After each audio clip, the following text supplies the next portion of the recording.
Hi guys! In this video, you're gonna learn how to recover your messages on Messenger. So first, you need to tap your browser, enter facebook.com, and then log in.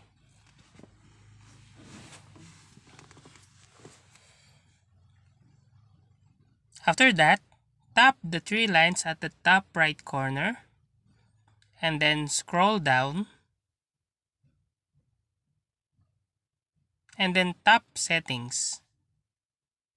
After that, scroll down until you see download your information, and then tap it.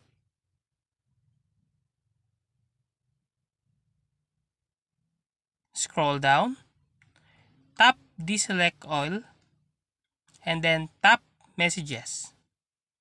Scroll down and then choose the date range do you like, format, and media quality, and then tap create file. After you create the file, it is now pending, your request is pending, and if it's okay, you can download now your messages or deleted messages on your Messenger app. If you like this video, please click the subscribe button or click the bell icon to notify you to our next tutorial.